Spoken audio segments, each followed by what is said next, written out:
ஊளை சதை, அதாவது உங்களோட ஸ்டமக்கை சுற்றி இருக்கக்கூடிய அன்வான்ட் மசில்ஸ். ஸ்டமக்கை சுற்றி நிறைய பேருக்கு மசில்ஸ் தொங்குற மாதிரி, ரொம்ப தொலைன்னு கனமாக வெயிட்டாக, அடிவயிறு தொங்குற மாதிரி வெயிட்டாக இருக்கிற மாதிரி இருக்கும். இது நிறைய பேர் நீங்கள் எக்ஸசைஸ் ட்ரை பண்ணியிருப்பீங்க, ஸ்டமக்குக்கான எக்ஸசைஸ், லோக்கல் எக்ஸசைஸ் எல்லாம் ட்ரை பண்ணியிருப்பீங்க.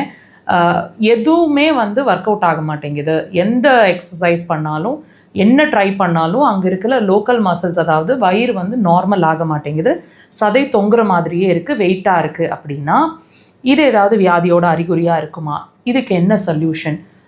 இதோட வேறு என்னென்ன சிரமங்கள் இருக்கும்?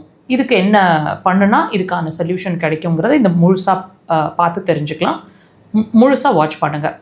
இந்த ஸ்டமக்ஸ் ரீஜனை சுற்றி இருக்கக்கூடிய மசில்ஸை பொறுத்த வரைக்கும், அதாவது லூஸான மசில்ஸை பொறுத்த வரைக்கும் வர்றதுக்கான முக்கியமான காரணம் இரைப்பை, அடுத்தது மண்ணீரல். இந்த 2 உறுப்பை சொல்கிறாங்க. இதோட என்னென்ன சிரமங்கள் இருக்கும்னு கேட்டிங்கன்னா நல்லா வாட்ச் பண்ணி பாருங்கள்.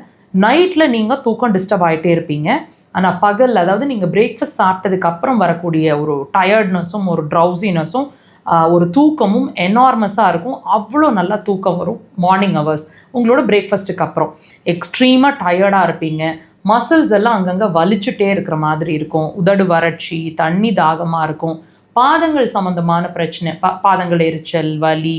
சிலருக்கு சுகர் இருக்கக்கூடும், அல்லது சுகருக்கான சிம்டம்ஸ், பாதம் வலிக்கிற மாதிரி இருக்கிறது, பாதம் மரமரப்பாக இருக்கிற மாதிரி இருக்கிறது, தொடை பகுதிகள்லாம் வலிக்கிறது, தொடையோட பகுதிகள், அதாவது முழங்காலோட உள்பகுதியில் நல்ல வீக்கமும் வலியும் தெரியும் உள் சைடில். அது மட்டும் இல்லைங்க, சரியான டைமுக்கு பசிக்காது, ருசிக்காது, சாப்பாடு நல்ல டேஸ்ட்டாக சாப்பிட முடியாது, சாப்பாடு மண் மாதிரியே ஃபீல் ஆகும், நல்ல டேஸ்ட்ஃபுல்லாக தெரியாது. எச்சில் சுரப்பி, அதாவது நல்ல எச்சில் சுரந்து நம்ம சாப்பிட்றோமான்னு கேட்டால் டெஃபினட்டாக இருக்காது.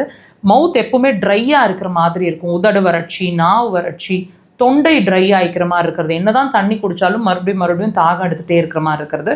இதோட அப்படியே வயசு வருஷா சுத்தமாக தாகமே இல்லைன்னு ஃபீல் பண்ணுறது.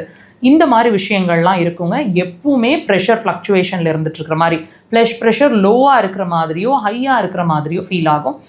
திடீர்னு சுகர் கிரேவிங்ஸ், அதாவது இனிப்பு அதிகமாக சாப்பிடணும் போல் ஒரு தாட் இருக்கும். அதிகமாக வெயிட் இன்க்ரீஸ் ஆகிட்டே இருக்கிற மாதிரி இருக்கும். உடல் எடை ஜாஸ்தியாக கனத்து நடக்கிற மாதிரி இருக்கும். இதெல்லாம் இருக்கும். இதுவும் சேர்ந்து தான் உங்களோட பிரச்சனை. இதோட நீங்கள் ட்ரீட்மெண்ட் எடுக்கணும், இதுக்கு சரி பண்ணணும்னு நினச்சிங்கன்னா கண்டிப்பாக அக்குபஞ்சர் இதுக்கு சிறந்த தீர்வாக இருக்கும். ட்ரை பண்ணுங்கள்.